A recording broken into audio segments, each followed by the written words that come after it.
This is a Flying Cow production.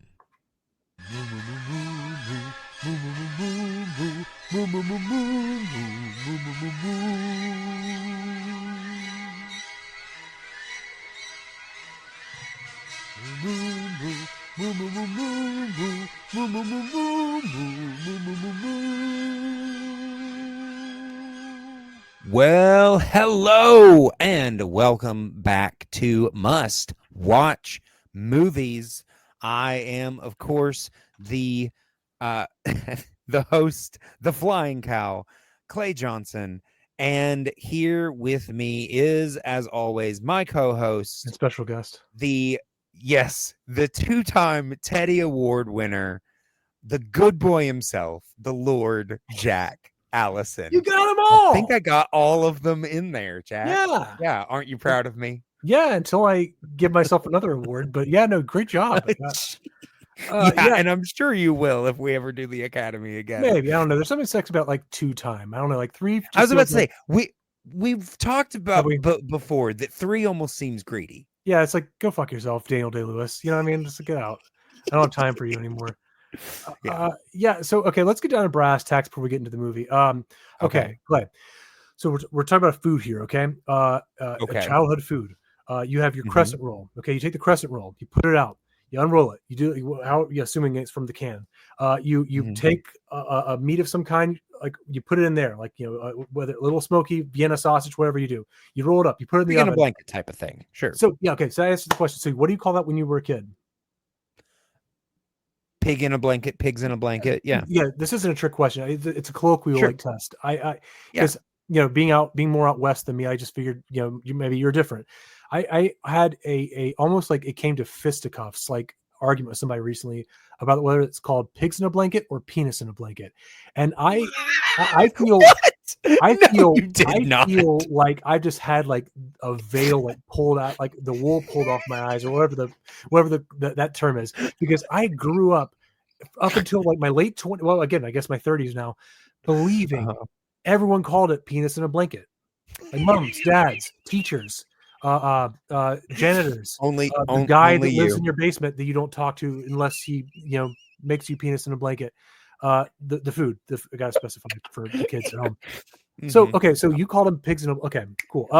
Maybe this will did you have what did you I will say I think that would not go over well on school menus. Why? It's anatomy. What if you call it like toes in a blanket? What's the difference? Well, and pigs in a blanket, you buy it. How does that look like a pig? You got me there. You got me there. This, I don't think they were going for visual accuracy though with the name. Okay. That I guess one more question before we get to the topic at hand. But like, did you have them served with anything like a sauce, a mustard, anything like that? Because maybe that's the difference. Maybe that's like the discrepancy. I will say I was a kid that didn't really. If it was ever offered for mustard, I would have done it. More than likely, where I live with the people I knew, what would have more been offered would have been ketchup, which I have always detested ketchup. Yeah. Ketchup sucks. So I wouldn't have done that as far. I think perhaps maybe with fries is the only other like side dish that I can feel like might have been. But I think otherwise they might have often just been served solo. Yeah, I guess I would say like most times they were solo, but like I've had them with mustard before. Like I think that more validates the penis in a blanket thing because yellow, pee pee poo poo. We're an adult podcast. Yes.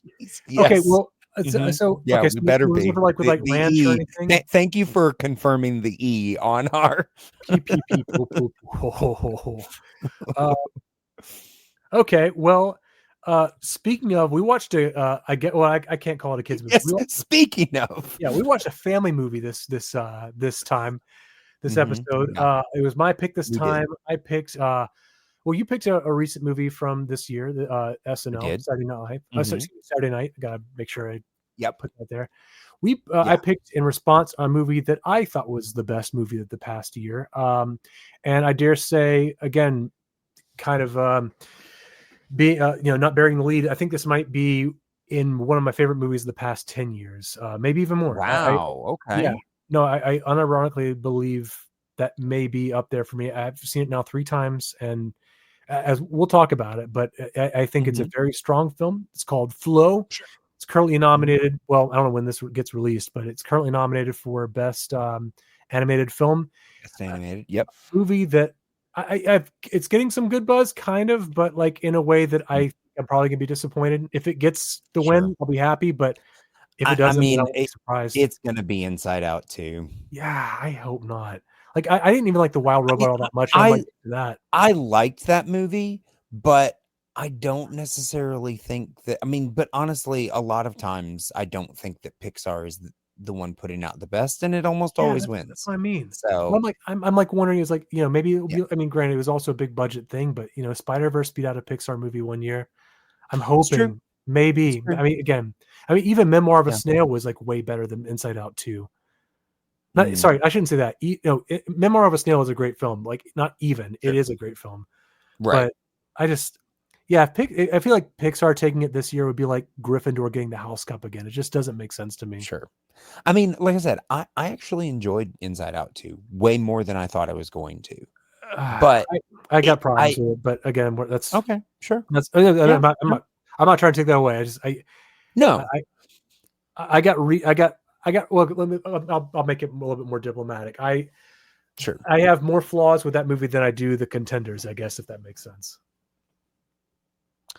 Trying to remember, because it's up against the Wild Robot, which I also have some problems with, but I liked that one a little bit more. See, honestly, I think that's what I would pick. I actually Wild Robot. Like Wild Robot, yeah. Okay. I would rather have that than Inside Out 2 for sure. Sure. I don't think I think it's Inside Out is almost a lock. But I think it's gonna be one of those two. But again, if this one somehow takes, then I will be a very, very happy boy, and you will hear my feet clap from all the way in Arkansas. So I guess talking about the movie itself. So this was your first watch. I've seen it 3 times. I guess a brief synopsis before we get into it. I mean, it's not a very complex plot, so it's not spoiler wise, but it's basically about a group of animals from different backgrounds and different species alike in a I guess you can call it a post-apocalyptic world. It's never too clear about it. Coming together for survival. Yeah.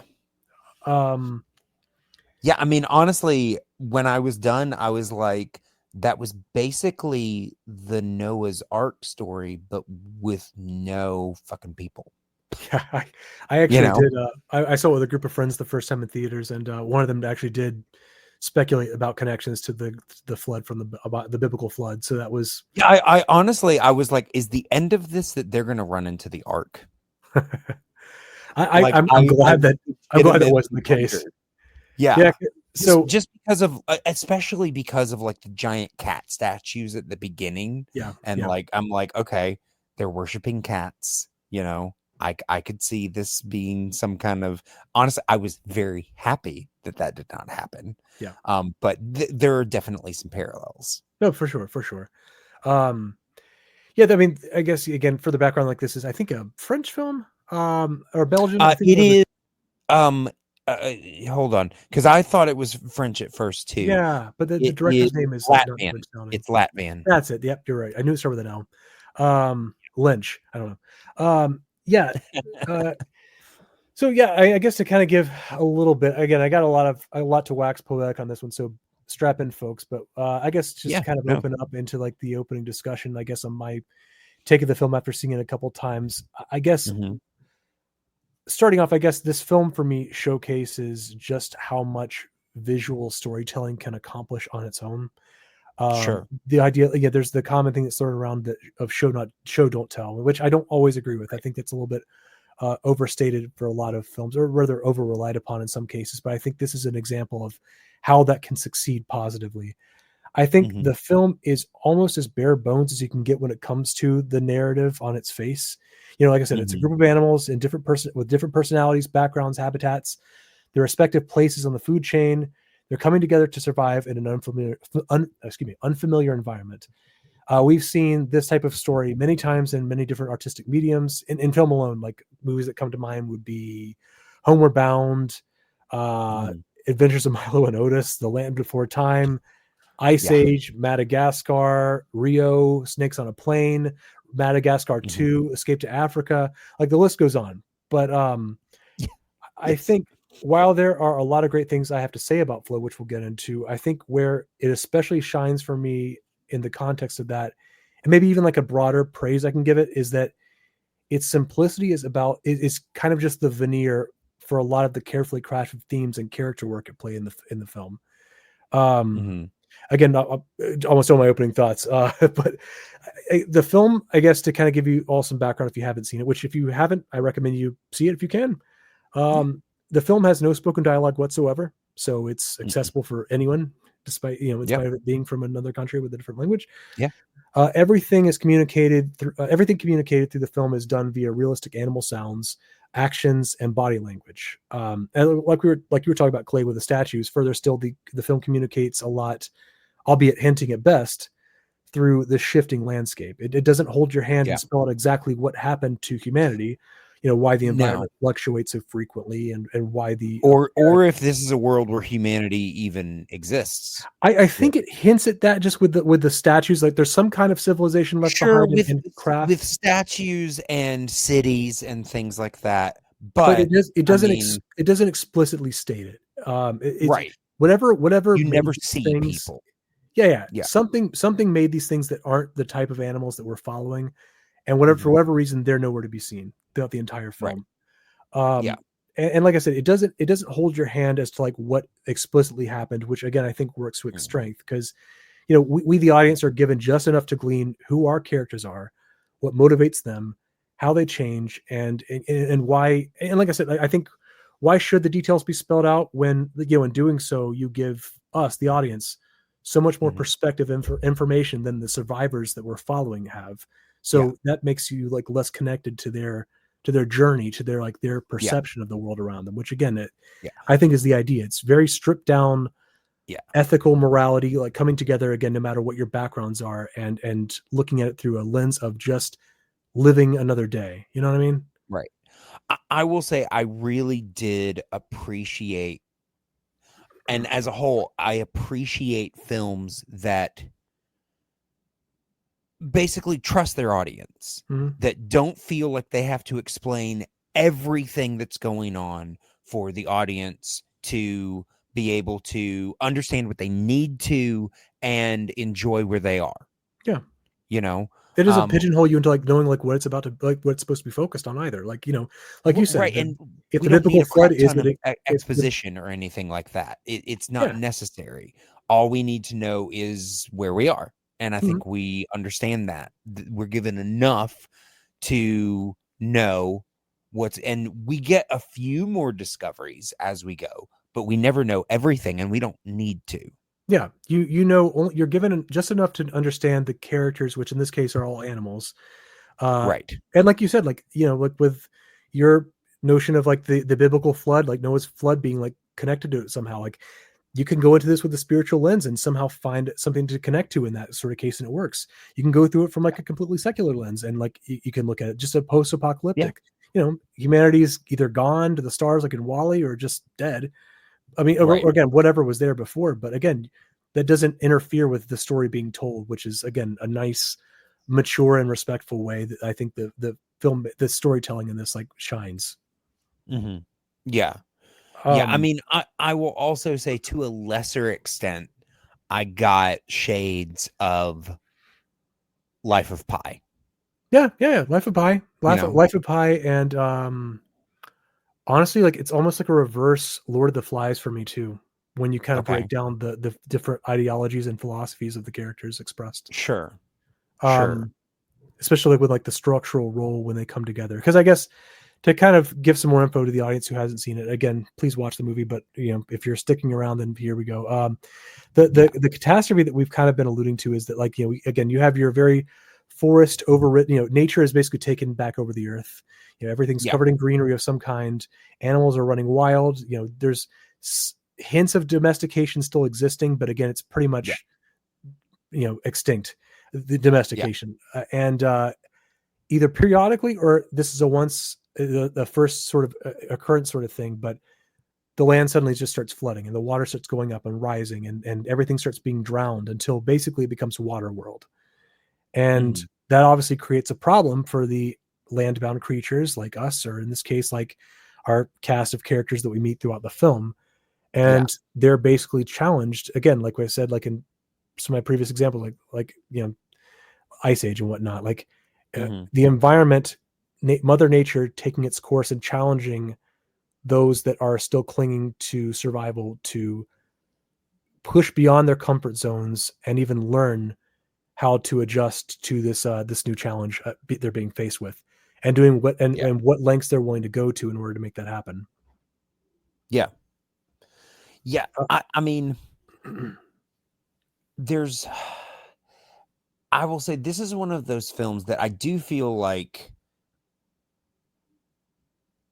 like you said, it's very simplistic on one side, but on the other, it feels dense. Like I feel like there's so much, even though, like you said, there's no dialogue, there's no talking, there's no straightforward story.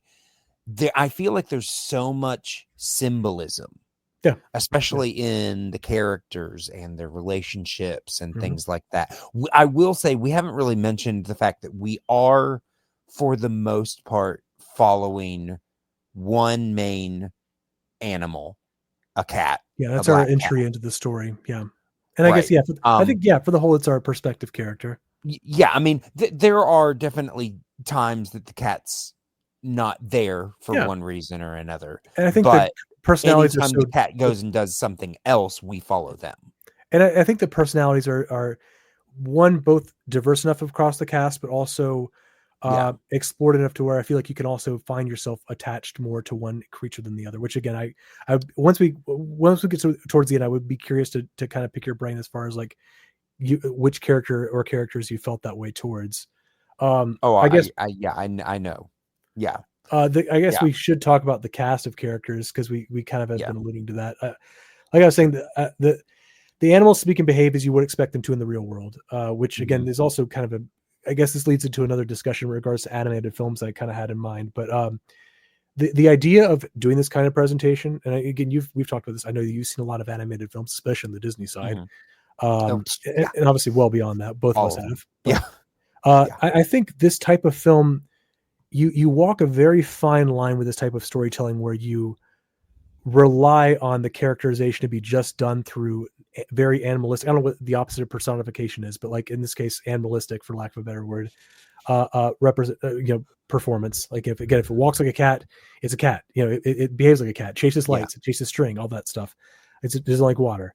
It reacts and it's but it's a fine line you walk, because I think I think if you make them too much like an animal, or at least the way you depending on how you present them, if you present them as too animalistic and like not like personalized, I think you put yourself at risk of alienating your audience. But on the flip side, I think that you can make them so human that you kind of like lose like your perspective of more your imprintation of like moral purity on them. And so I think we brought up Disney just now. I think that they have honestly two perfect examples of the extremes on both ends of that. Namely 2019's Lion King remake and 2000's Dinosaur. Oh, you know what I mean? Because I mean, Dinosaur is just boring. But I think all of us Lion King, they try so hard to make it realistic that it's not interesting. But like, I don't know if this was like you when you were like, when the trailer for Dinosaur first launched, but like if I remember, I think it was like a completely like, dialogue free trailer, that initial one. And something, this is gonna be awesome. And then like they put like another trailer, or like later in that trailer, they just started talking with like modern day voices. And I'm just like, what is this shit? Well, Dinosaur was like one of the highest grossing films of that year. Was it really? It was very financially successful. I could see it being like an expensive movie, but I would not expect it to have made a profit. Yeah, no, it was very financial. Honestly, I'm surprised they never made any sequels. I think Don't say that too loud. They're was that listening. it has. We'll get a That live it has action version of zero- Dinosaur well, that's also CGI. But here's the thing. I think it made a lot of money on theatrical, but I think it made nothing in home video sales. Oh, so yeah. I know that was one. Like I feel like I had 5 friends growing up in my neighborhood, and all of us had those like hard shell Disney cases, and I distinctly remember, like, if I didn't have the movie, then like one of my friends down the street would have it. We could watch it. I didn't know a single person growing up that had that movie. Not one. See, honestly, that year went to a house and they had it. Okay. And I was like, "Oh, you have this? I haven't seen it yet." And they were like, "You can watch it." Like that? They said it like that? Yeah. We're gonna go in the other room though. Yeah. Because it is death. It is so boring. There is nothing to latch onto in that movie. Absolutely. You didn't like the Love Monkey? Oh, the love. Yeah, see that's the thing. Either their characters are just boring or they're cringe. Yeah. And it's just, there's nothing to attach to in that movie.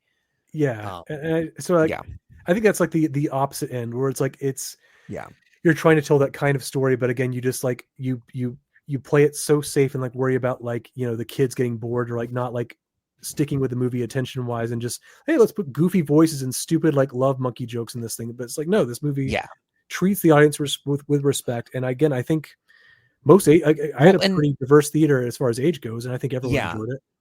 What you were saying is what I find interesting is, I mean, I do think that it's a good mix between what you were saying, but the animals are, with the exception of the fact that they are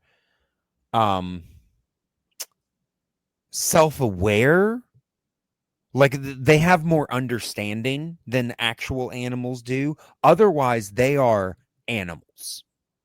What would could you expand on the self-aware thing? Well, they make decisions like humans would. They recognize situations the way humans would, but like they're not made to, like, they're not anthropomorphic. They are made to look straight up like animals. They talk like or sound like animals. As you said, they use actual animal noises, which I can attest to because my dog perked up every time. But so they're animals 100%, but they have awareness, like human-like awareness that animals don't have. You know what I mean? I'm trying to. I'm not necessarily disagreeing. I'm trying to think of some examples, because I guess like what I was. Like their decisions to help one another, type of thing. Yeah. Animals might do something like that, but it's more of a mothering instinctual thing, and it's usually going to be like with their own young or their own species. To do it outside is not as common. Yeah. Especially like maybe with primates, but not with cats and capybaras and some of the the secretary birds that are in the film. I think I see what you mean, like how the cat would like get fish for the dog and whatnot. Right. I could see. I mean, not necessarily in that case. Like I could see. I think we both had a housing situation where we've shared like a cat and a dog in one house, and I've seen the sharing of food before, but it took a long time and a lot of boundaries having to be met. Granted, that doesn't. I guess that doesn't mean my cat's that cat and that dog is that dog. But yeah.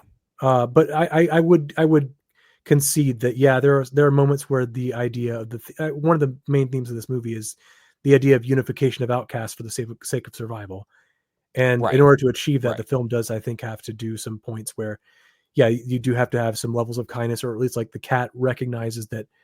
Again, I think the cat's kind of our perspective character, because the idea of like the shelter in mind. I Yeah. like with the cat, for example, like where it starts like again, you kind of extrapolate like your understanding of like a cat.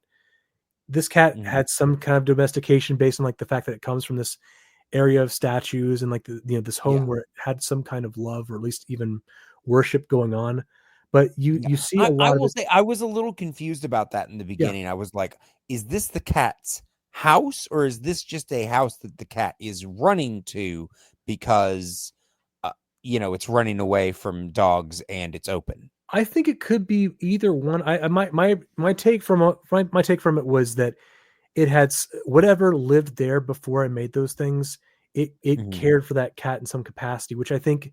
strengthens the idea of the cat breaking its boundaries because it's been so cared for so much of his life up until Sure. it's now alone and in this situation. That kind of Right. raises the bar for it to have to cross in order to have to get to those things. Because, like I said, Okay. with this cat in mind, in particular, like again, this is the first cat thing you meet in the movie as far as like a character that you kind of get to know, and it Yeah. starts off with the cat's you see the cat. Sorry, I wrote this down. Reading my notes here. Yeah, it's the cat itself has it keeps itself relatively close to where it knows it's safe. It has vantage points, Mhm. escape routes in mind. It's well aware of its natural predators in the area, like the dogs that like run around as a pack. It's Right. incredibly averted to water. Like water is like a borderline like it will not get into water unless it absolutely has to. Which again, given Right. the disaster at play here, is Yeah. again a very I mean, big. I will say during the course of the film, Hmm. the cat gets in water even voluntarily a lot more than you would Oh yeah. expect a cat Well, to. that's the thing. But I think that's to showcase. I think the idea of it having to adjust and even overcome, the like, hey, like water's not impression. so bad. Yeah. Yeah, I can get food for Yeah. myself instead of having to wait for dogs to get it for me. Right. Um, I mean, it's like that kind of goes to what I was saying. Like the this even just this opening couple minutes where you see this cat dodging around water and like having to get Mhm. this food, like just leftovers from these dogs that are like just fishing nearby. You're getting Yeah. already just silently without any dialogue whatsoever. You're getting its established weaknesses and flaws. The cat's Mhm. wants, needs, how said flaw prevents it from achieving those wants and needs. Like this is foundational character writing 101.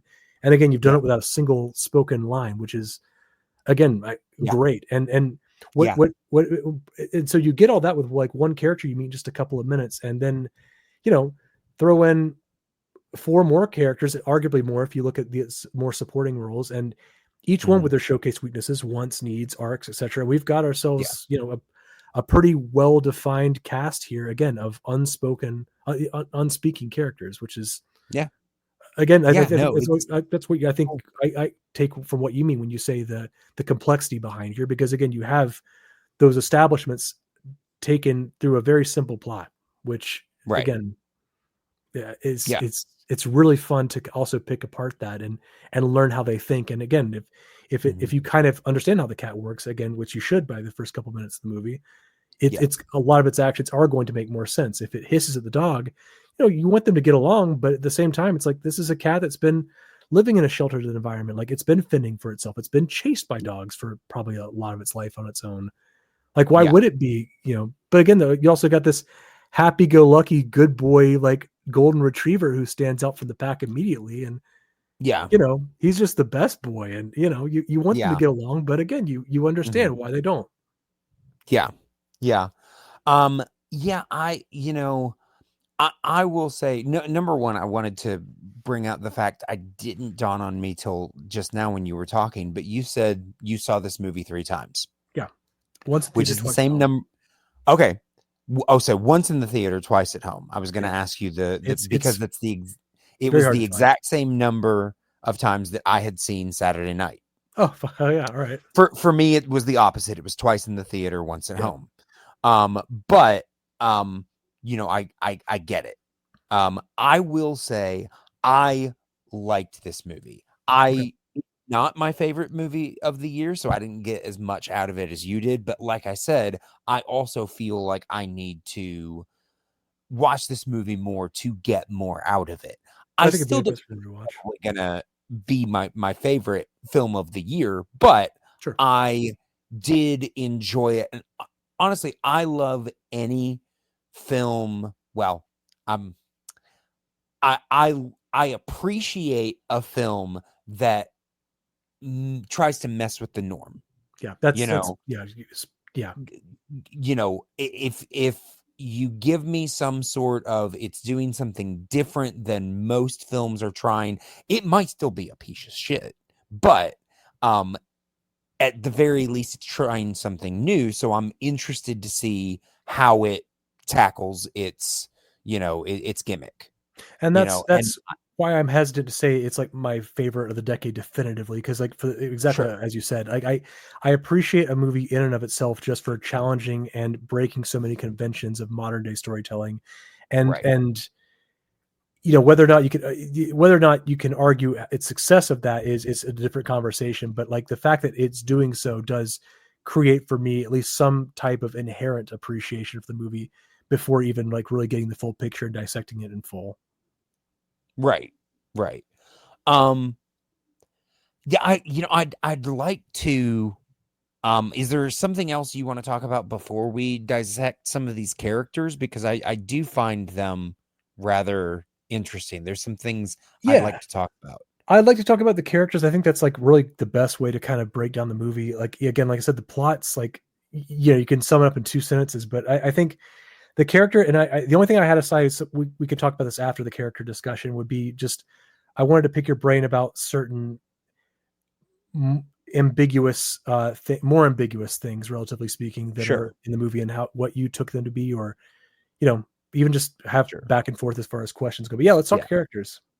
Yeah, I will say the only other thing that I want to add to the cat, to what you said, is that the cat is definitely our protagonist, because the cat is the character that goes through an arc. I mean, I think all of the animals are kind of going through an arc, but we're not seeing them as much as we're seeing the cat, because the cat is our protagonist, but the cat is definitely going through an arc. Yeah. With the cat, it's a lot more perspective based. With the other animals, it's more so you're having to like pay attention to what actions they're specifically doing rather than how it relates to you or you as the person. Right. Yeah. Right. So, and I think that the cat is an enjoyable protagonist. I honestly, there were times where I was like, geez, Jack, I'm like going insane, like worried about this cat, that it's going to survive. Like I was literally like when this stupid cat falls overboard so many times. Almost drowned. And I'm just like, yeah, so many times. And I'm just like, I want this cat to be okay. Actually, and I mean, part of that is, you know, being a pet owner and being an animal lover, but it also because I'm along the cat is my into this journey. I care about what happens to it.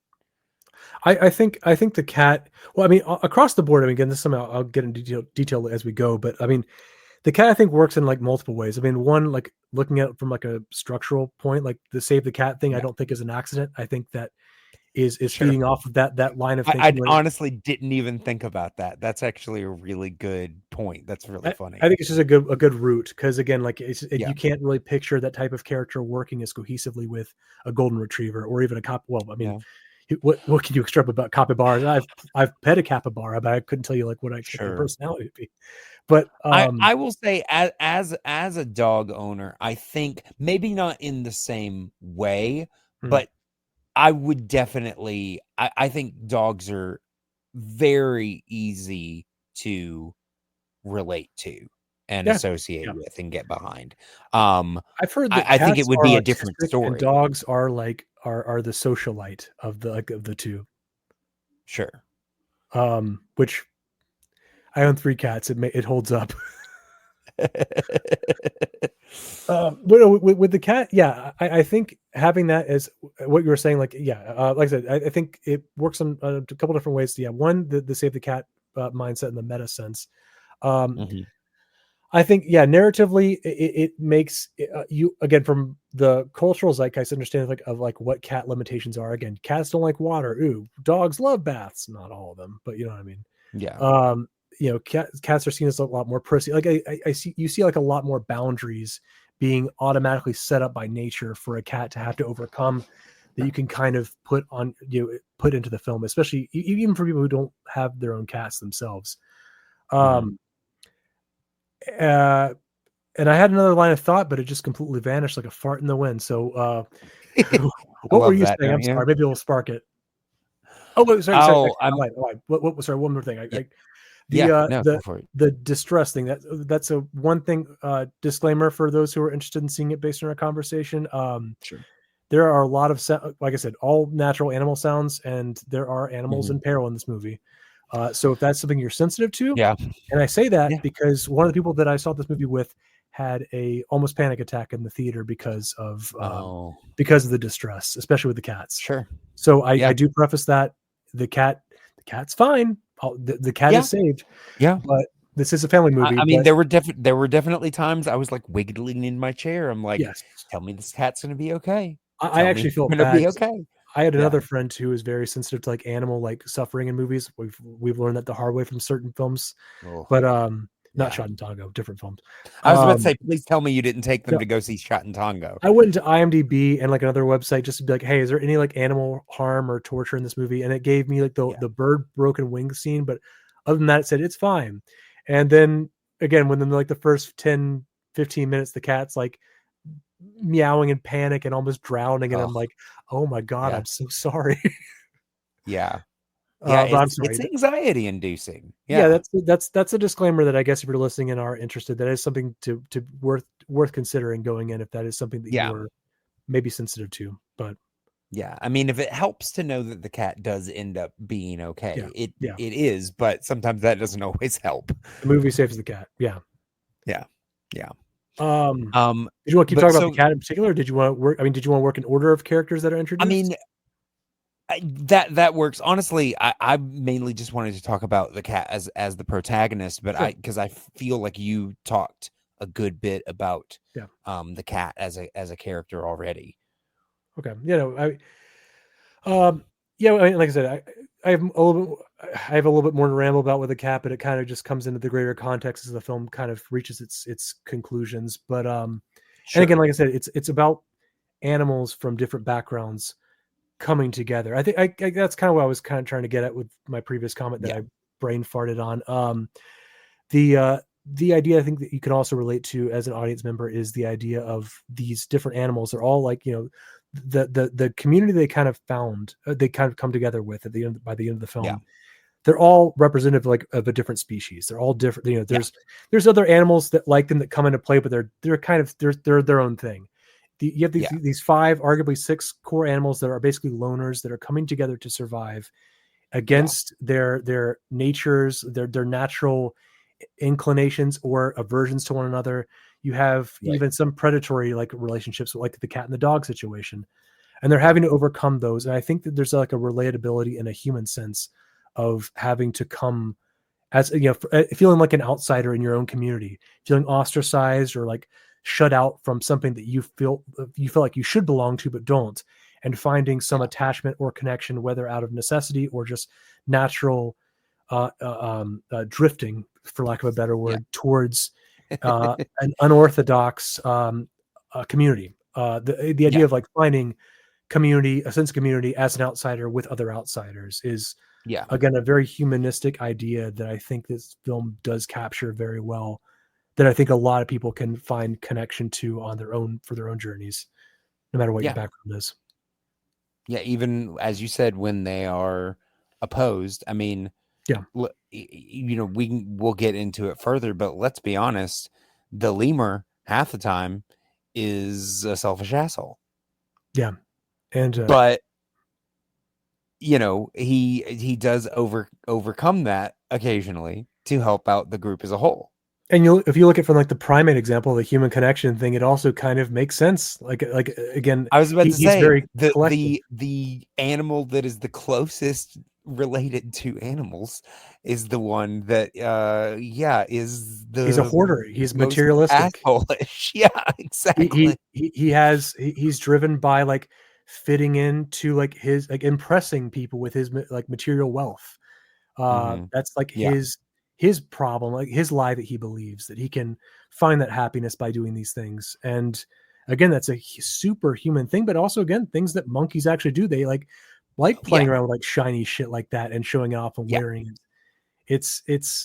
It's not only like a great representation of that animalistic tendency, but again, also something that you can relate to on a human perspective. Yeah. I mean, I guess we can talk about the monkey since we brought it up, because he's arguably the most cantankerous, maybe parallel with the cat, but the cat you understand, right? I mean, the only reason the monkey even joins them because they we should talk about the capybara probably soon then in that case, but go ahead. Yeah, but the only reason that the lemur joins them is that they get close to it and the capybara is like, hey, the water's rising, you need to join us. Let me help you get your stuff in there. And like the lemur the whole time is just like, no. And when he starts dragging his stuff onto the boat, he's just like, what? No, fine. And it's just like, like, he only goes because the capybara starts taking his stuff, and it saves him. It saves him. But you could, he's not even thinking about his own safety. Mm-hmm. He is, and I mean, yes, he could have climbed around in trees, but a lot of those trees eventually got covered. So I know, he would have lasted longer than that little area being covered, but he also would have then lost his stuff. And you get foreshadowing to that too, because I remember like the first time I saw this, I one of the things I noticed early in the chase sequences before the flood starts, you see this boat that's up in like some tree limbs, and I'm thinking like, how the fuck did that get up there? Where's this, Tarzan? And and it answers that, but it's like, this. I mean, I guess by that implication, this has happened before. Maybe not to the extent that, like, because again, the cat seemed pretty new to this experience, but this monkey, again, I would argue probably has had the same situation happen. Like, rather not to this extent, but it has to be challenged. And I guess further still, and this is where like the kind of unity starts coming into play with setup, payoff, and characters and whatnot, character bonding. The cat, its habitat is flooded in the beginning, and you have that weird crystal ball thing that comes from that habitat, comes along with their journey. The monkey gravitates towards it, snags it, loses it because it's materialistic, and it just because of another clash with another member of the boat. But that ends up saving the cat. Like it's like whether you can, again, I'm not disagreeing that the monkey is like a materialistic asshole for a good bit of the film, but the fact that it is that way, the fact that it has those tendencies, does come in handy sometimes. And if you look at the ending of the film, you can even argue it saves more than just the cat. No, it's true. The lemur, it does eventually actually lead to helping the whole group. But I mean, I honestly don't have a whole lot more to say about the lemur. You want to talk about the capybara? I'll have more to say about the lemur once we come to, like, I mean, it's short, but like the ending of its arc, so to speak. But the capybara, I guess, is like, it's either that or the secretary bird that the cat technically meets, maybe even the whale. But let's just go with the capybara. I mean, technically, the cat meets the dog first. Oh yeah, that's true. Oh yeah, and then I think it sees the capybara in the boat, but they don't actually meet until the secretary bird drops it off. So I guess I'm not going to turn. No, actually, I think he gets into the boat before. Either way. So I have to get 3 times, and apparently that's done nothing for me. But capybara is just kind of like it's. I feel like maybe that's kind of like what. I guess he's kind of I'm just assigning pronouns at random. We no establishment of that. I know. I've just decided I'm going to call them all they. Yeah, I'm trying to. I'm going off the notes right now, and I kind of just have a mixed bag. No, you're fine. Yeah, capybara is just kind of like this, like just super chill capybara that like is on this boat that's passing by the cat once the flood starts getting shitty, and the cat again it bites, like it pushes past its fear and like finds its way onto that boat, and the capybara is like, again, it's like, fuck you, I don't want to be anywhere near you, I don't trust you, you're different than me, like I don't want to be, but the capybara is just like, I just want to plop and just kind of just sleep all day. Okay. Yeah. For a Occasionally, second, I thought you were saying that the capybara was standoffish, and I was like, oh no, I no, no, didn't get that no. read at The cat is like all. just hiss. I don't want to be. I don't want to Okay. be anywhere near you. Yeah. Because the cat basically just fears anything different that it doesn't understand. Yeah. That's the problem Yeah. it has to overcome. And yeah, the Yeah. capybara is like just Well, I like mean, this. it's a natural animal instinct. Yeah, yeah. Yeah.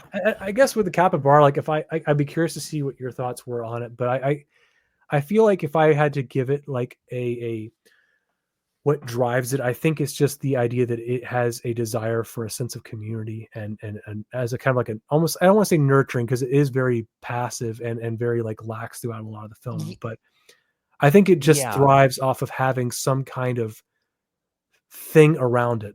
It doesn't want to be alone. It doesn't want to be lonely. It does care for others, but it doesn't. Yeah.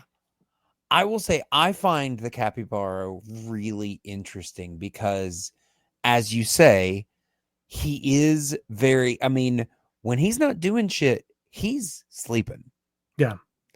But when he's not, he is the most helpful. He is always sticking his neck out for the others. He's always helping the group. He's always bringing people together. He's the one that is that is actively trying to build the group, as you say, building a sense of community, kind of thing.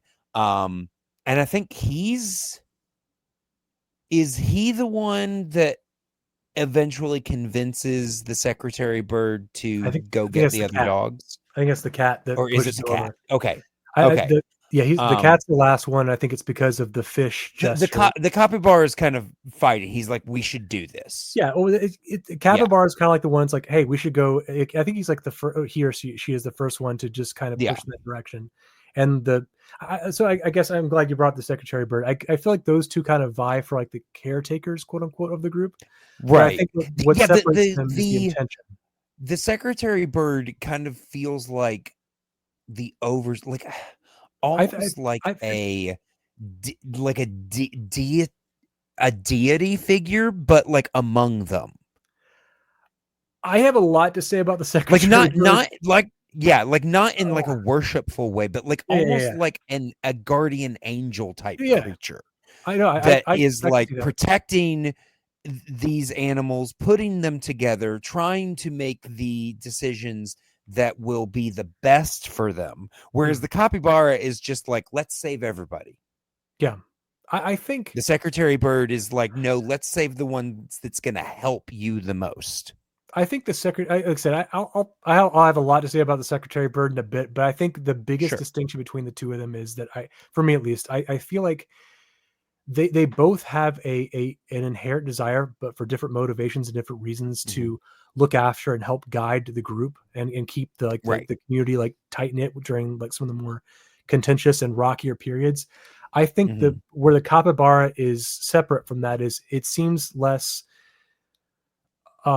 intentionally driven to take care of the group. It just seems more like an instinctual sort of thing. It seems more like a casual kind of like nonchalant way of like, it's a very slow kind of lax creature. So just kind of casually bring in some bananas, even though, half the creatures there don't even eat bananas to my knowledge.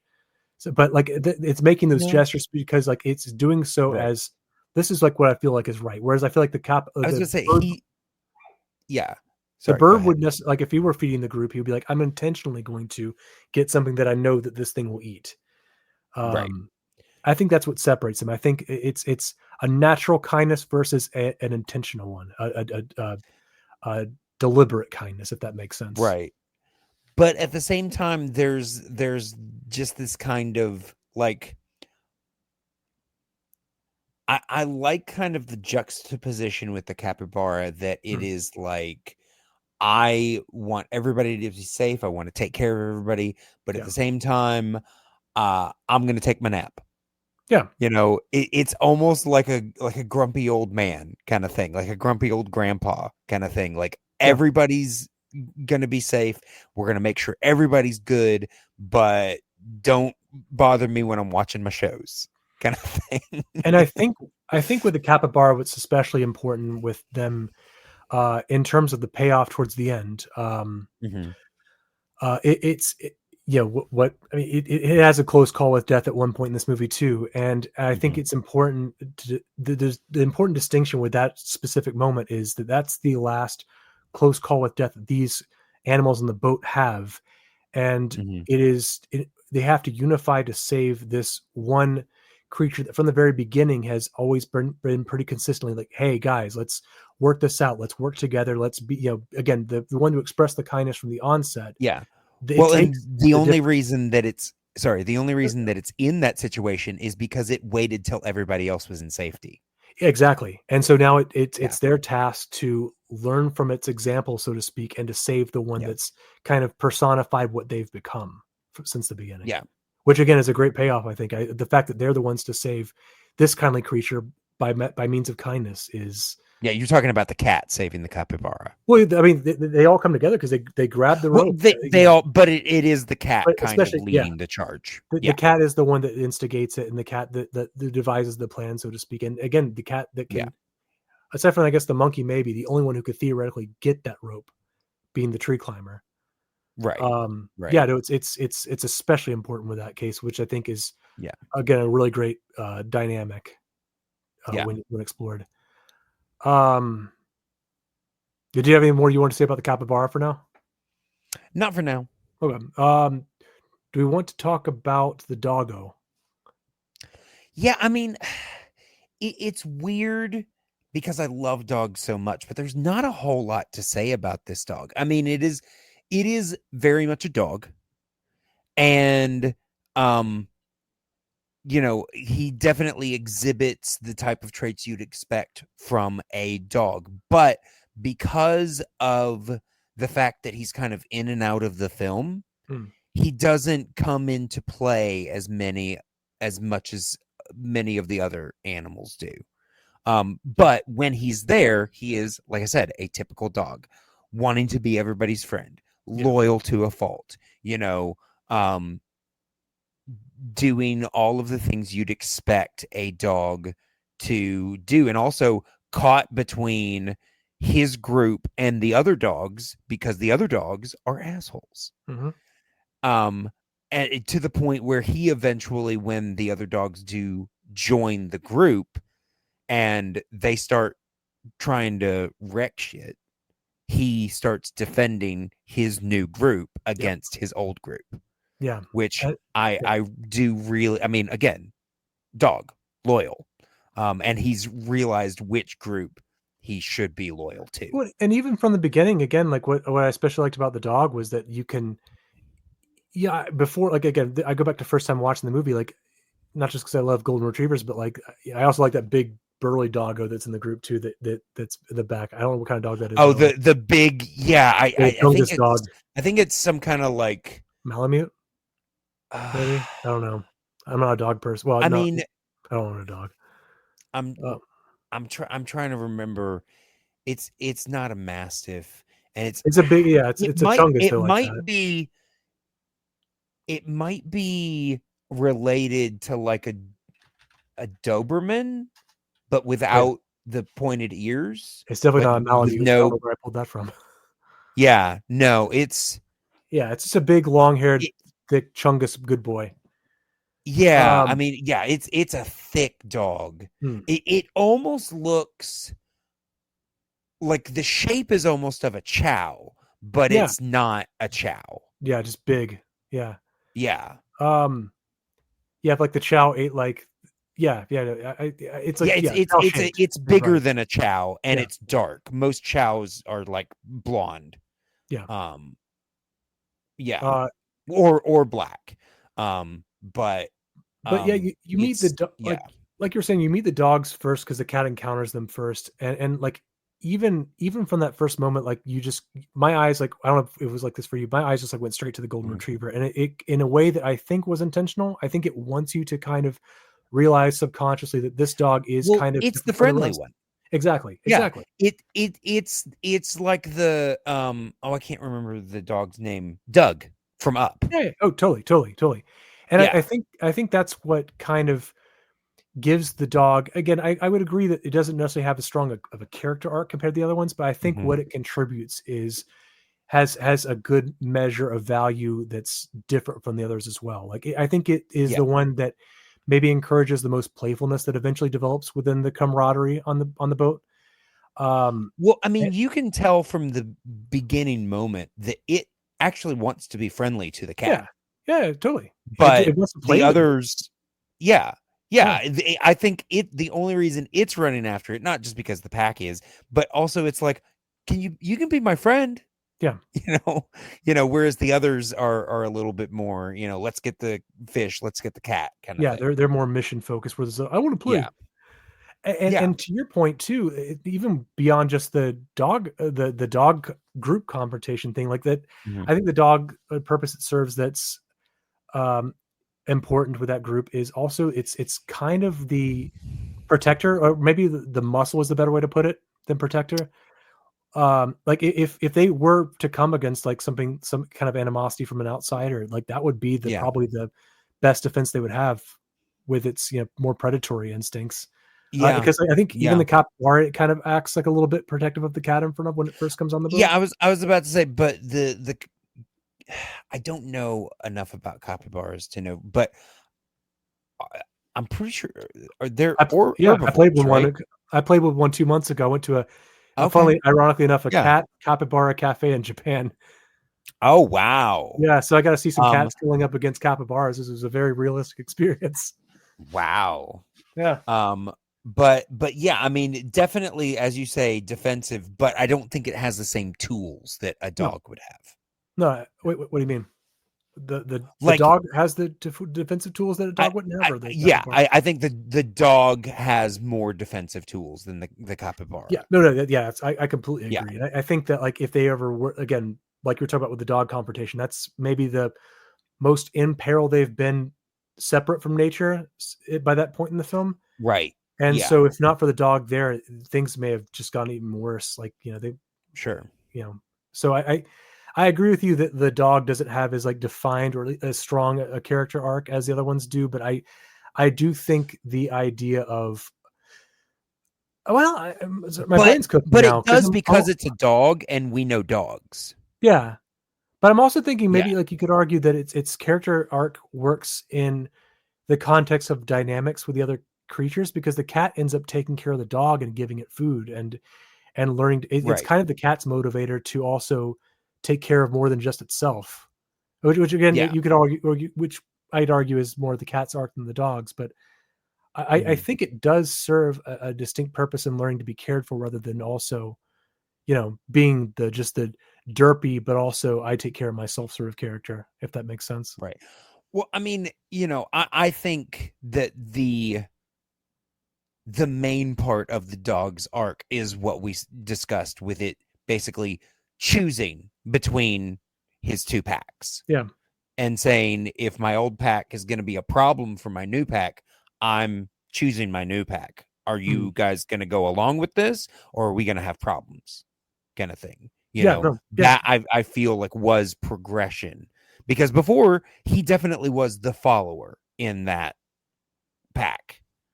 And now he's become, as you say, the enforcer in this new one, so he's kind of moved up a little bit in the world. And, I think, eventually we discovered that new pack of dogs never completely meshed with this group, but they do at least find a coexistence. Yeah. They hunt together. Yeah.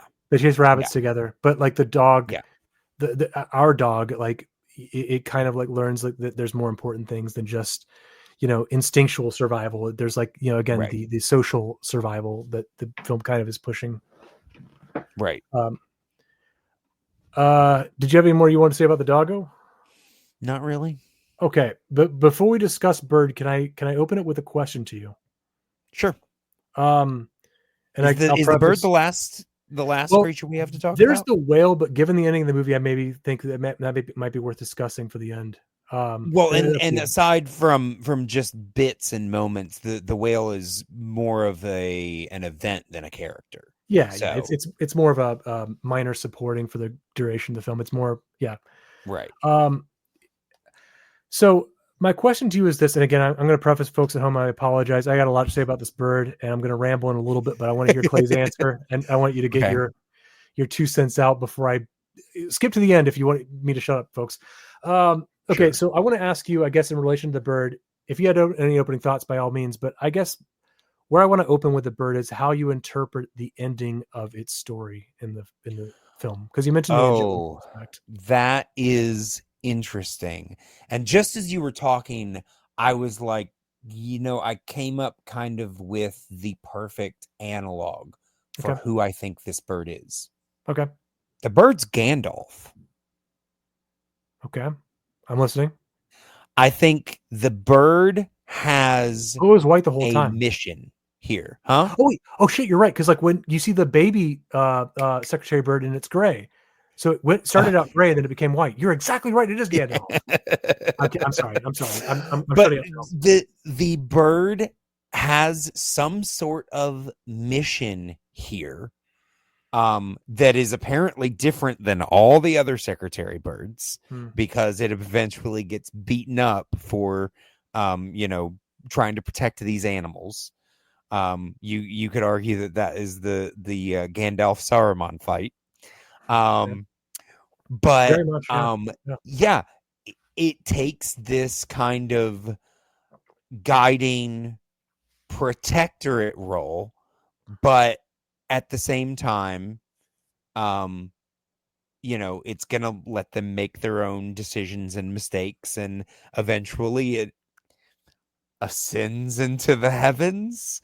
It's that part is kind of weird. It feels kind of like the last scene of Being There kind of thing. Like it's like it is the vaguest part you could argue in the movie, the most heady. I think the most, I would say, is intentionally vague. I don't think there's a necessary. 100%, especially because the cat goes up with it at first and then comes back down.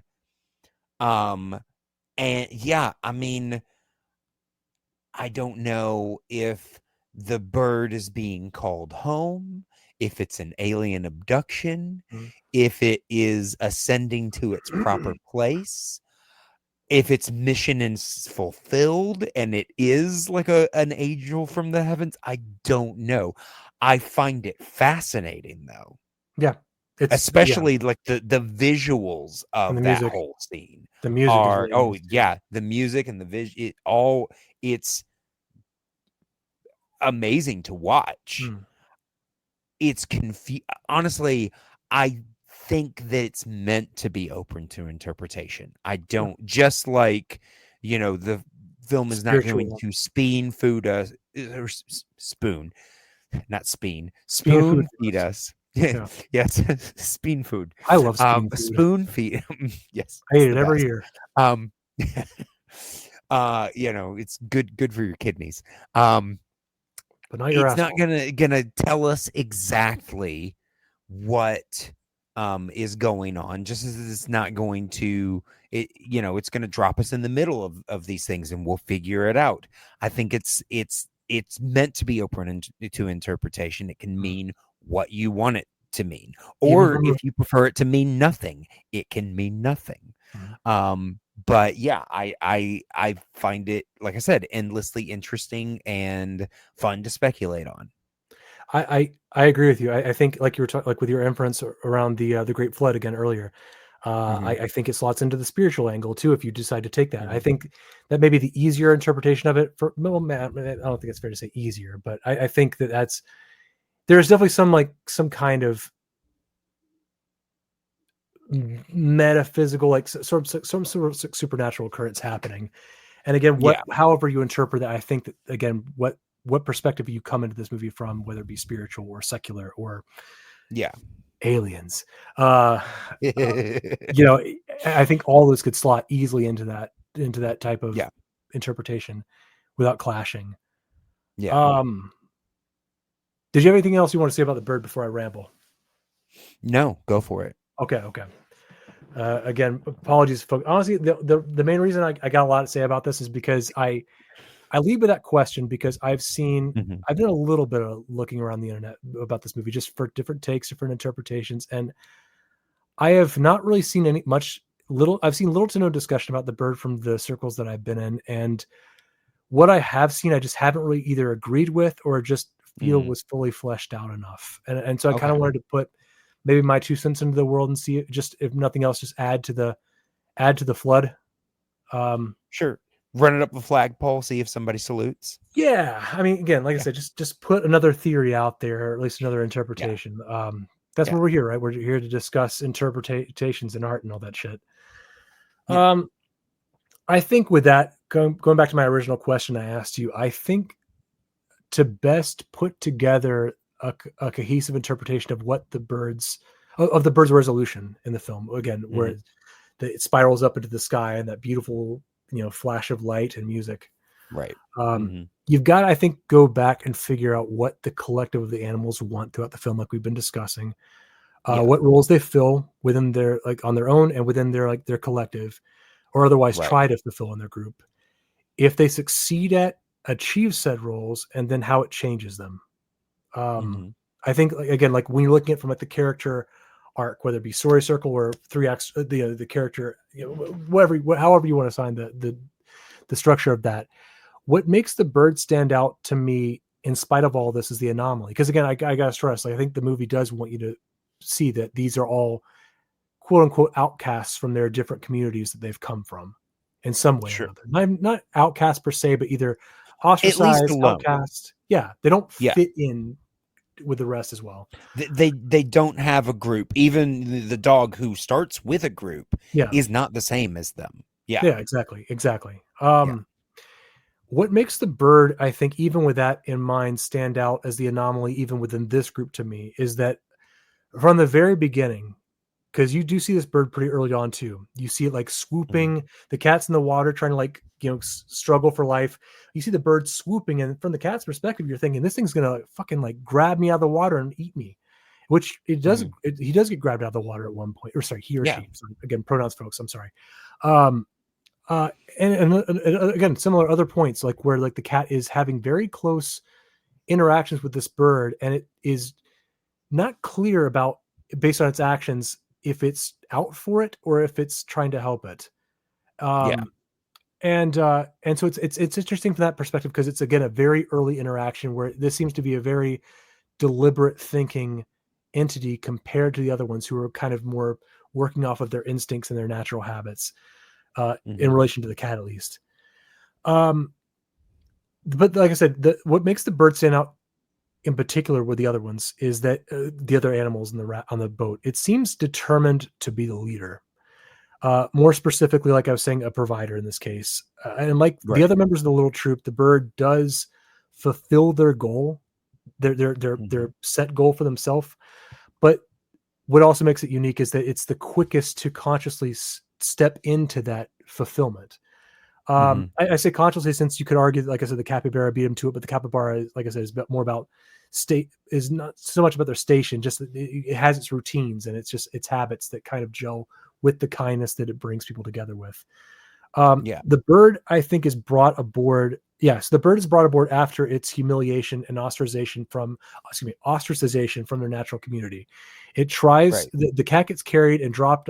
The cat finds itself amidst the other secretary birds. They come after the cat, try to either eat it or kill it or something.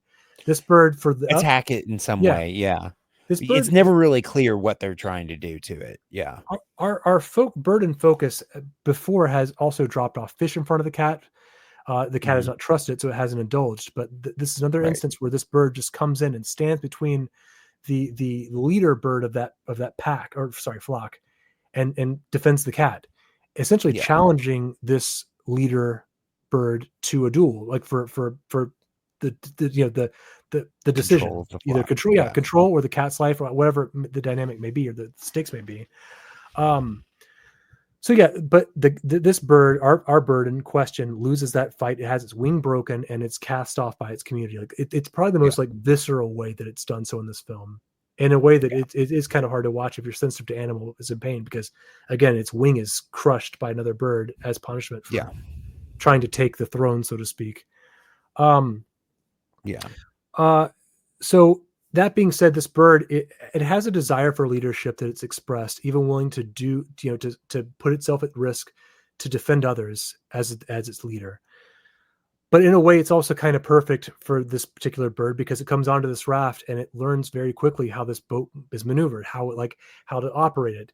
It seems to be the most directionally inclined because it's a bird. They're going to know like the highest point, which we should say that all the animals are kind of heading towards this one high peak that's off in the distance because it seems like the safest place from the water, or at least the last ditch effort to survive a rising flood.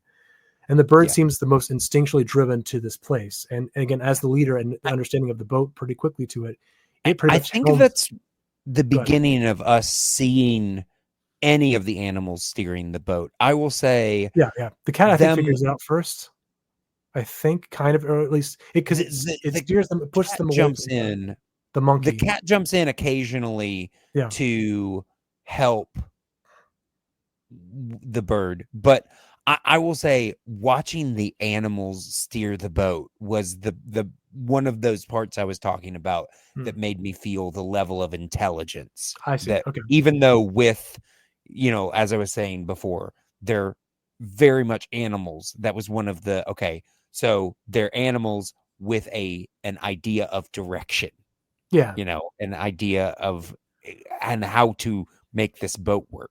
I'd have to go back. I don't agree. I don't necessarily disagree or agree in this case. I think what would make it more believable, I guess, in an animal sense, is like how the film introduces the first use of it. Because, like, for example, like my cats learned not too long after we got like an auto feeder that if you press the button on the front, it's going to drop some food early. Sure. So I could see it being a thing that could be learned, but it comes down to how it's first introduced, which, to give you the credit in this case, I could see the problem arising and how, because again, I think the cat is the one that discovers, like, or at least showcases that it can be turned, which I guess is where the problem would stem. If they found it by like accident or some other means, then I think maybe it could make sense for them to like have learned that this thing does this over time. Right.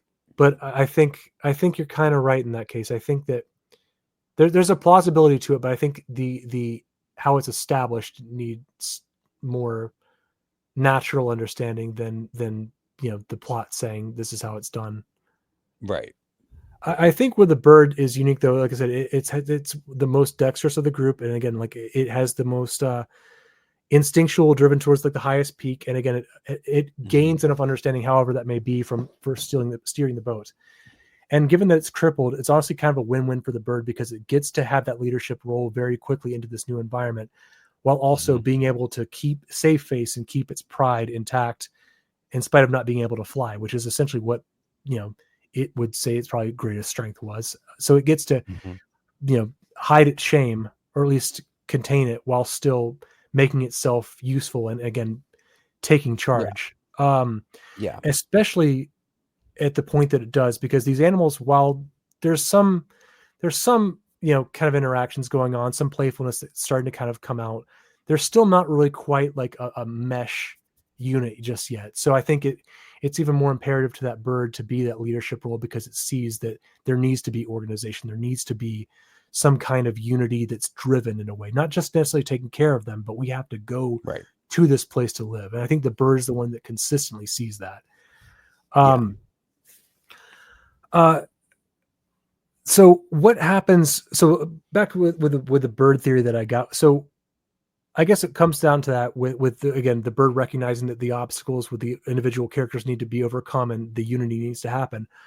The question then comes, what happens when that unit does finally overcome those challenges and then does kind of like learn to work cohesively? Because like I said, the cat, while they're stalled at one point, finally faces its fears, jumps in the water and goes after some fish and succeeds and makes a haul of it. Like, again, it learns to become a provider through that for the dog and other animals too. The cat learns to gather food. The monkey learns to accept the loss of material objects to a degree, because some of them get kicked off the boat for weighing them down and getting in the way. Right.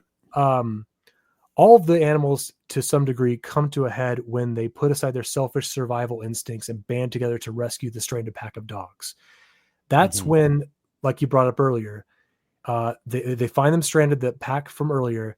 The the more morally driven animals than the practical ones, like in this case the bird, are all saying, like, let's go save these guys, they're stranded, they need our help, they'll die if we don't.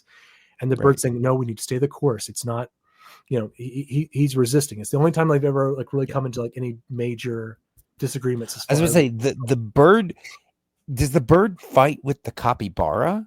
Because like whatever animal first tries to, it was at least the most confrontational. Yeah. That absolutely. we'd had.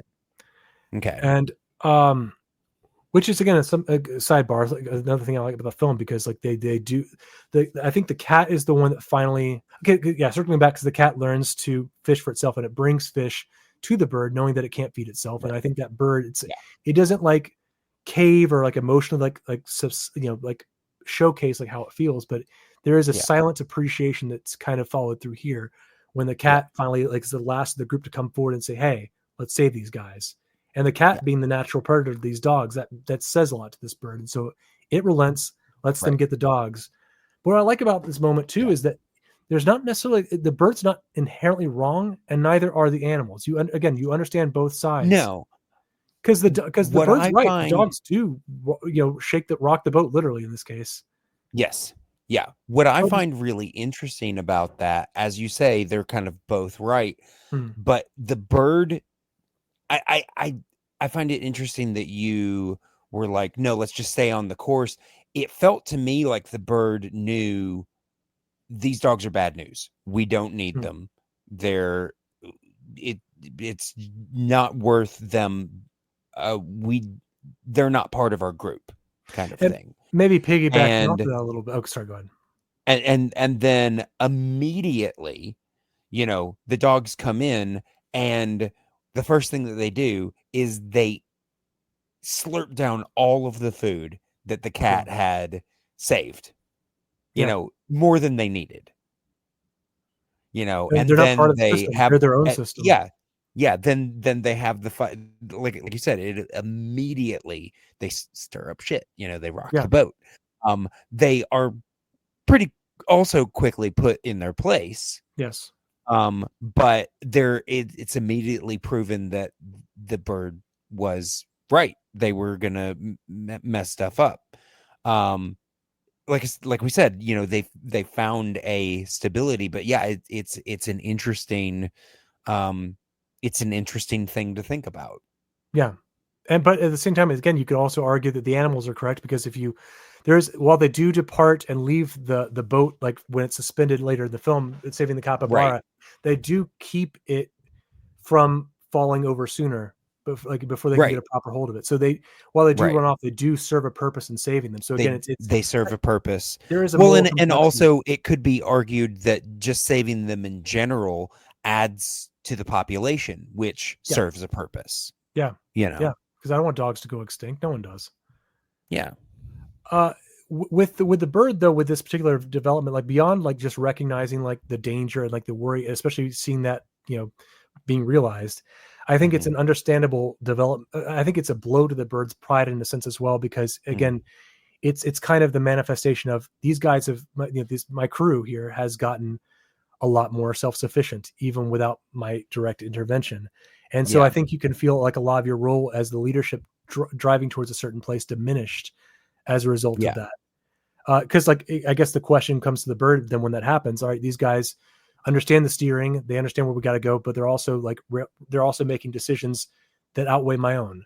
So what else is there for me to do? Because we're now at the base of the cliffs that we've been going to. So what else is there for me to do but fly away? And mercifully, like it's able to do so. It's able to muster that strength. It's healed enough to be able to do that. But in a way, it almost feels like with the bird, and I guess this kind of comes to this is where I kind of start bringing stuff around, folks. Thank you for your patience in my ramble. Sure. Yeah. Where I think that the symbolism with its very unique departure in this film comes into play. I think it's the film.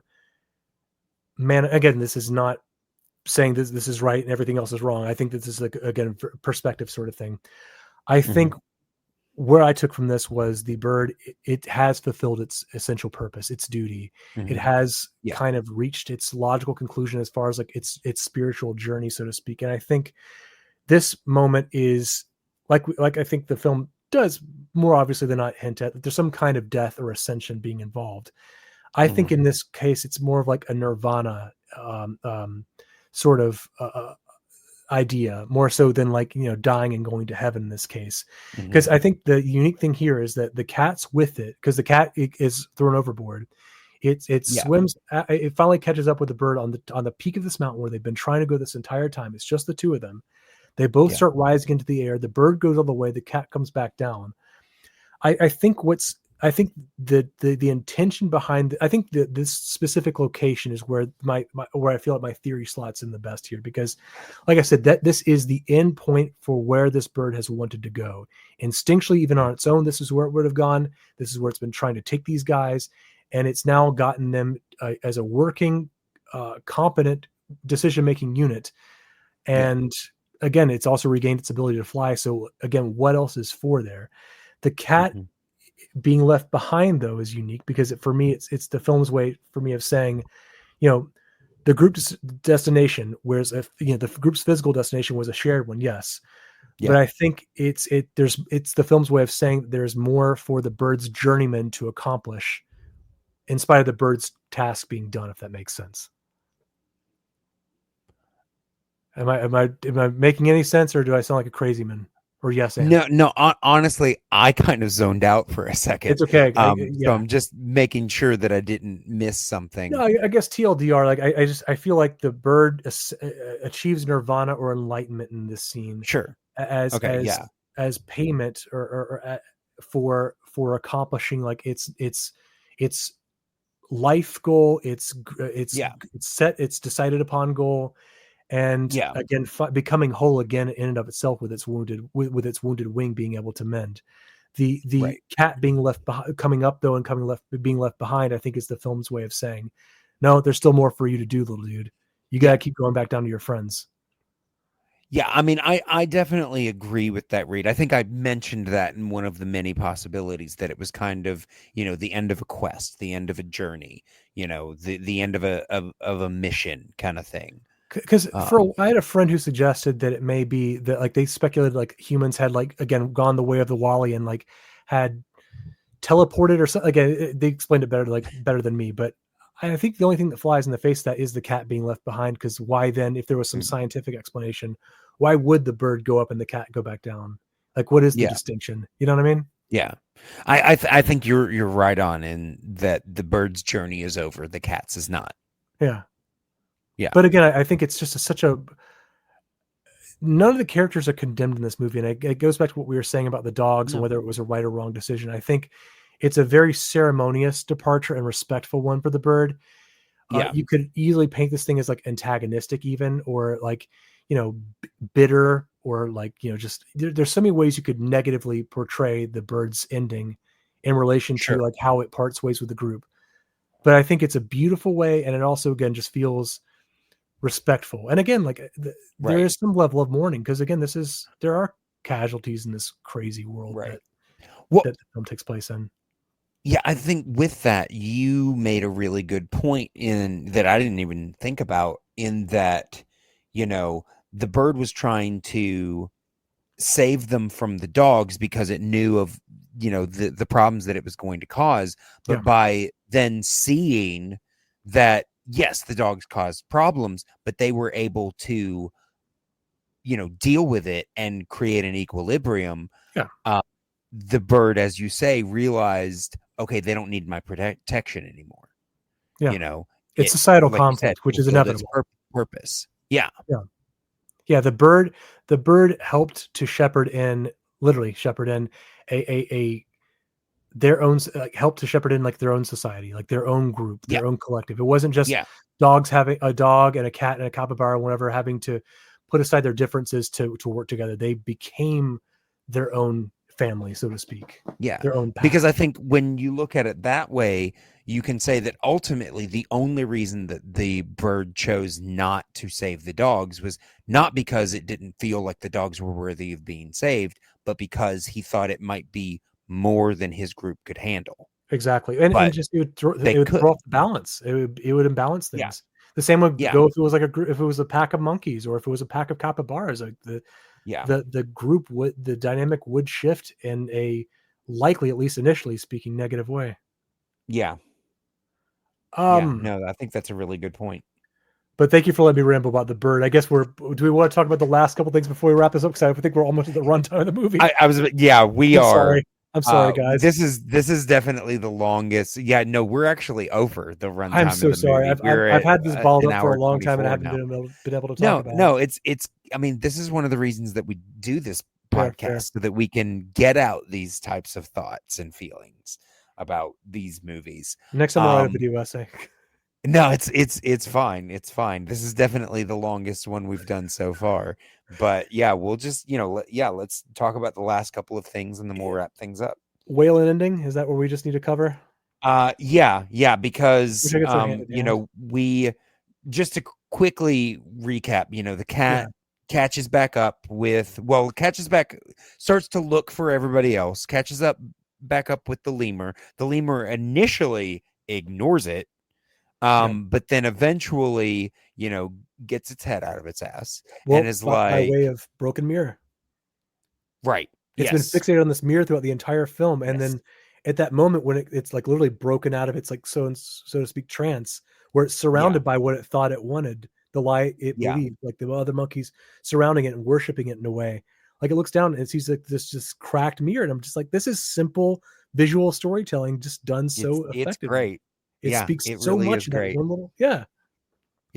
But the monkey or the lemur eventually leads it to, or they together find the rest of the animals in the boat that has been stuck in trees because the water's right. Yeah. I will say the way that water went back down, basically like somebody pulled the stopper out of a tub, like it was. To be fair, I mean, like the way that it came in too, you could argue was the exact opposite. It's true. I mean, I feel like it crept I mean, obviously it took almost the entire movie for it to get to the height that it did. So it crept up slower. But it definitely went away super fast.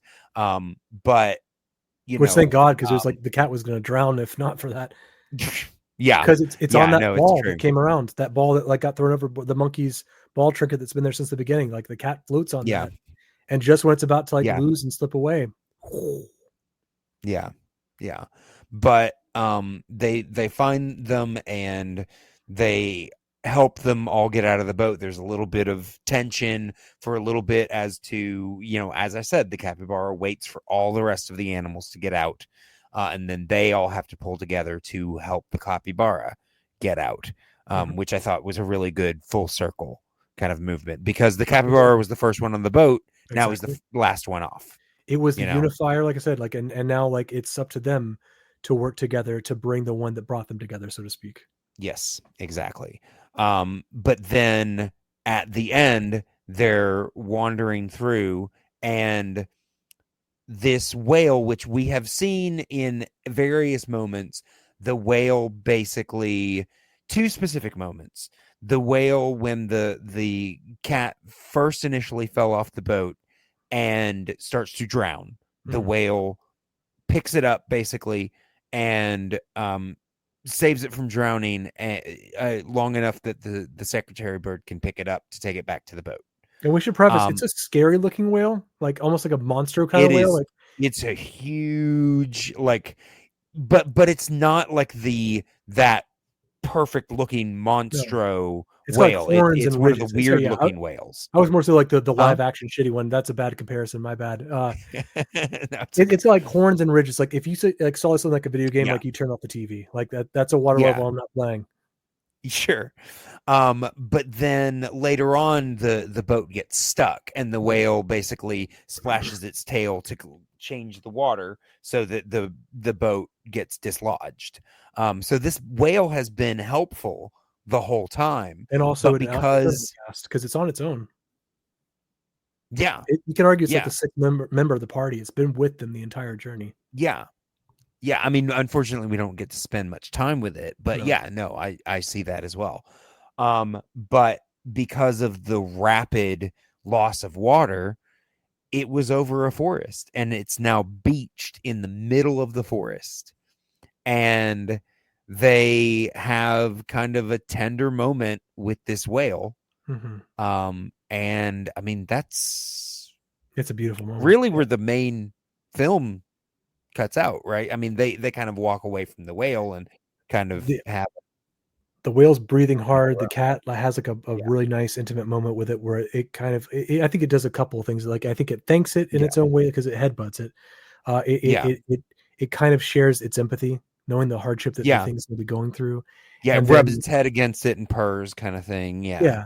And just, there's just acknowledging that it is the Harpo of the group, so to speak, like the sixth, the hidden member of the group, the unspoken one. And then the animals, the surviving members, the other surviving animals come together. You see like the reflection in the water, then it cuts to black. Yeah. And by that point I'm like, fuck. Yeah. And then there's more. Yeah, because the last scene is we see water again. Yeah. And then we see the whale's tail come up, which I was super confused. I was like, okay, is this a flashback? Or is this showing that the whale somehow gets back into water, or are we flooded again?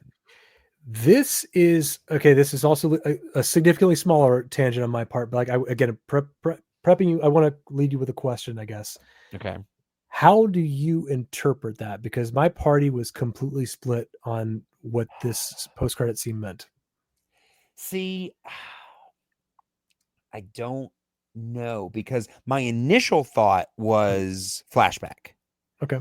But the more I thought about it, I mean, that was my first thought, because I was like, oh, we're back in water. We must be seeing something we haven't seen before. But I mean, there's also, I mean, the end with the take with the whale being ultimately beached in the forest and basically doomed. Yeah. It's sad, but it's also kind of poignant. It's like these guys worked together and they did everything they could, but still, no matter how hard they try, one of them, we're going to lose one of them. One of them isn't going to make it, kind of thing. And it's like it unfortunately ends up being the one that helped and saved them all. Yeah, kind of thing. Multiple times. Like almost like he sacrificed. I mean, obviously it wasn't the act that he did that made, him be in this situation, but it does kind of feel like a sacrifice kind of thing. Yeah. But then I also like the read that somehow they figured out a way to get the whale back in the water. I hadn't even considered that it might be, because I think I missed the boat in the trees at the beginning that you pointed out. No, that's a good. I think I missed that. So the idea of it possibly being flooded again quickly enough to save the whale didn't even dawn on me. See, this is kind of, like I said, I'll make the tangent quick, but before I do, I did want to say that the fact that we're talking about this much and speculating about a 4-second post-credit scene, I think is also another pro to the film strength, and how, because I guess what first the conjurings that kind of came to my head with this, because I have never been more glad to have waited through the credits of a film, especially given how short these were. But when I heard that there was a post-credit scene, I figured it, in the very best of faith, it'd be just some little fluff or Easter egg like we're used to seeing nowadays. Like the pack of dogs were eaten by a cougar or something, or for real, like we'd see like a group, like the group of animals asleep in a tree or something. Maybe the deer will run through the forest. Oh, teaser for the next cycle, whatever. I think this post-credit scene was the one thing that I was missing from this movie until I saw it happen. I feel like I would have walked out of the theater without having seen this and felt like it was almost airtight for me as far as like having like all the philosophical and moral and ethical ideas examined, as well as the symmetrical idea, the circular method, and parallels that the story is kind of showcased. Like I said, I had a friend who saw this movie with me, a couple of friends, but one of them had a very different interpretation. So, like I said, I think it depends on whether or not you think the whale is the same when we saw beached before the credits, or a different whale. That's what they thought. They thought I considered that as well, but it always feels like the same whale. And I agree. I think, with respect to my friend, I think that there's more evidence in the story to support it being the same whale. Strongest argument being that the characterized animals that we see and focus on are all representative of an individual within their collective species. So we don't see like two cats that we focus on. We don't see two monkeys that we focus on. And I think that with this getting the focus of the post-credit scene, I think it's meant to imply either. Well, okay. Sorry, I don't want to derail too far. The whale, I think, was alone throughout the entire story, and so to introduce a completely different whale to us in the end, especially given that the film's theme of unity stretching beyond physical form and shallow collectivism in terms of like physical appearance, I feel like, to me, it'd be not much different than like a hippo or a dolphin swimming in the post-credit scene, if that makes sense. I was about to say, to me, if it's not the same whale, why the post-credit scene? Yeah, I think their mindset was like life goes on, sort of thing, and I don't disagree with that entirely. But, I guess if I'm working, I will say, I think in that way, I think that was my thinking of the flashback to show the whale alive. It's like.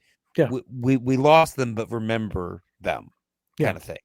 Cue McLaughlin.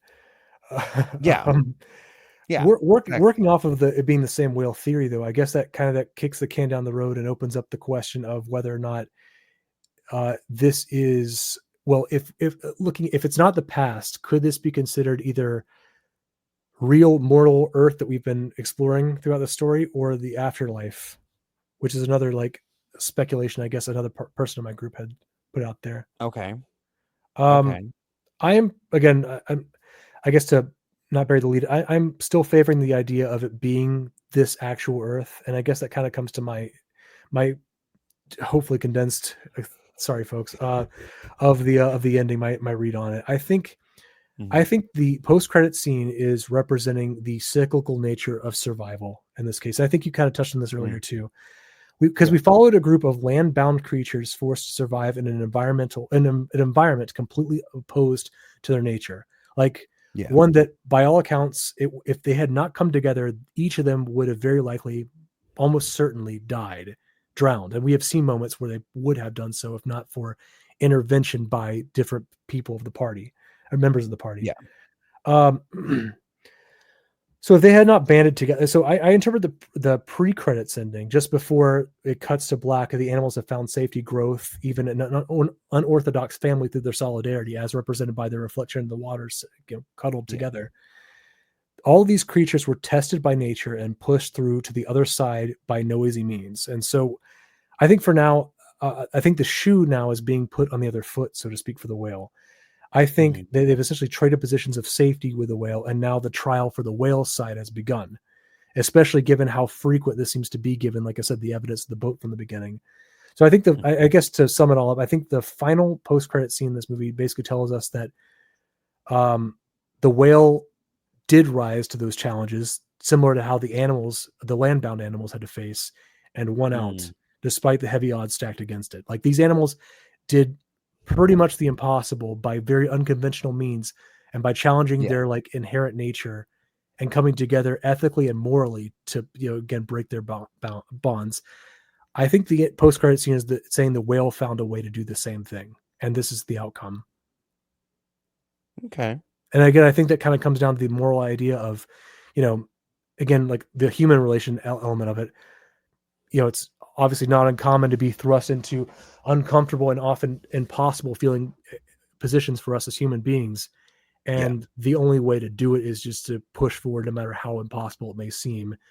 And knowing some impossible bullshit's just going to be following not too far behind that thing is overcome, But if we, it's almost like just, keep on trucking sort of aspect. Yeah. And again, that's why I think that that whale scene at the end was like the perfect missing puzzle piece, like to this beautiful film that if you couldn't tell, I absolutely loved. Yeah. No, I think I caught that. Yeah. Like I said, I guess I just like movies like this that can again be for such a wide audience, but also not be like afraid to tackle like such philosophical or like heavier moral issues while also presenting them in a digestible way for like most audiences. Yeah. Like I appreciate movies that do that. And again, I wish, again, assuming this doesn't win the best animator or even just live much longer beyond this year, just from the buzz, I hope that like movies like this can be made, not constantly, but yeah, I hope we can learn from movies like this and like learn that there's ways to tell stories beyond just the conventions that we're so used to. Yeah. I will say I do want to, because I think we never actually like talked about the credits here. And if you pay attention, the director's name is mentioned several times throughout the credits because he was the cinematographer, edited music, partial music. He also had a collaborator there, producer, Gintz Zilbaldis. I'll trust you on that one. Or Zilbaldis, something like that. Closer than I would have guessed. Sure. But yeah, I mean, obviously a guy who really believed in this project. Did I mention written by with a partner? Because also one of the writers. Also, further accolade on their part. This entire movie was made in Blender, which, if you don't know what that is, folks, it is basically like free 3D modeling software. Wow. So it's not even like studio like standard for like this type of movie being made. This is I was about to say, I felt like the animation, it took me a while to get on board with this animation. It's like cell shaded, but like not as high def as you like Spider-Man. But the fact that it was made in like consumer grade software, the entire film is insane to me. Yeah. And it's nominated for an Academy Award. Yeah, no, it's pretty crazy. Yeah. And not in like the way like the Lemonade was like shot like on an iPhone. It's like I would not have known this movie until I saw that this was made like entirely in that, until I saw the credits. Yeah. It's really cool, man. Like, it's just like really cool shit that you can accomplish if you just, again, goes hand in hand with the moral of the movie. It's like, if you just push with whatever means you have, you can really do some really cool shit if you're willing to work for it. Yeah. Yeah. No, it's pretty awesome. Yeah. Good news, folks. I'm done talking. All right. Well, then I guess we'll go ahead and give you guys the opportunity to get into contact with us. So, of course, you can contact us at the Flying Cow Pod on all of our socials, Twitter, Instagram, and Blue Sky. We are officially on Blue Sky. I've actually written things on there now. Like I said, you can find us there at the Flying Cow Pod. I guess specifically it's at the Flying Cow Pod .bisky at her .social. That's the way it's spelled, BSKY, Bisky. But yeah, check us out on Blue Sky. And you can also email at the Flying Cow Pod at gmail.com. Yeah, let us know what you're thinking. I will say, I think it's all right to go ahead and announce this. Jack and I have been talking about kind of making some changes or things like that, but we're going to continue with the current form for the rest of what we're probably going to consider a season for the next few episodes.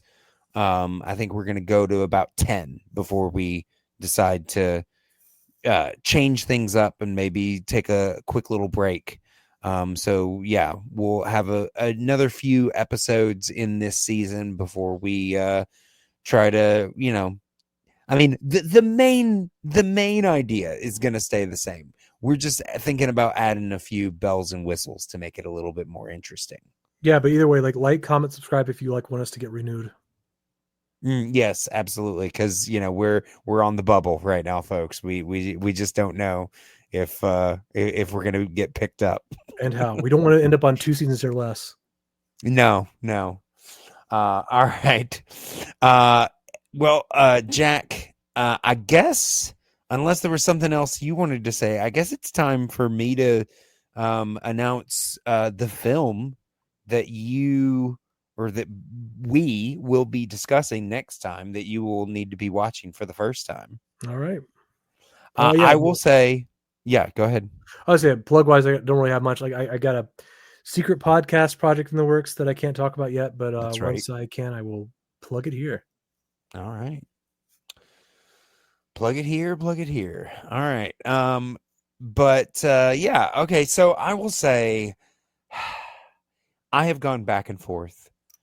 It's been a while since we recorded, and there have been times that I'm like, I'm going to choose this. And then we go another couple of days and I'm like, nope, I'm going to choose this. And then I just keep changing my mind back and forth. And I think I'm settled.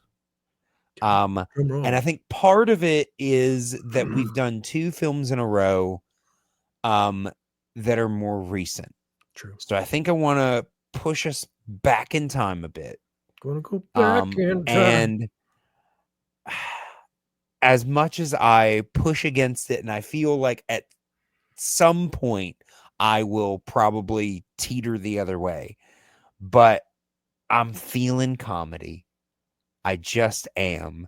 And when I look at all of my picks, I feel like they're all comedies in one way or another. Some of them are a little more lighthearted than others, but I think they've all been comedies. That's just the kick I'm on. But I'm going to pick for you, Jack, one of my all-time favorite comedies, and that is 1972's What's Up, Doc? Hell yeah, let's do it, man. We discussed this before because you mentioned that you wanted to see more Bogdanovich films. Yep. Which have you seen? Let me look up his IMDb. I mean, obviously, we can discuss this more on the next episode, but at a glance, Last Picture Show, and I've seen It Chapter 2. Wait, no, sorry, he was an actor in that. Never mind. Is he? Yeah, he's an actor in It Chapter 2 for some reason. I'll have to figure that. I mean, I've only seen that one once. Yeah, but I don't think I realized that he was. I think Last Pictures is the only one of his that I've seen. Okay, which I have also seen. So there are a few, but of his that I've always wanted to see but haven't. Season 2 is all Bogdanovich. I will say this will be interesting because I love this movie, but I'm also gonna have some things to say about Bogdanovich and his undersung partner in this, Polly Platt. If you've ever listened to You Must Remember This, that Polly Platt season was absolutely phenomenal. Definitely worth checking out. But I love this movie. It is, like I said, probably one of my all-time favorite comedies. So I really hope you enjoy it, and I hope other people decide to watch it with us because it's definitely worth talking about.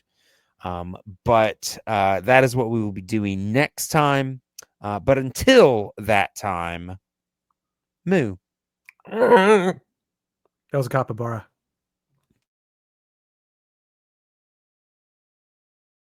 Mm.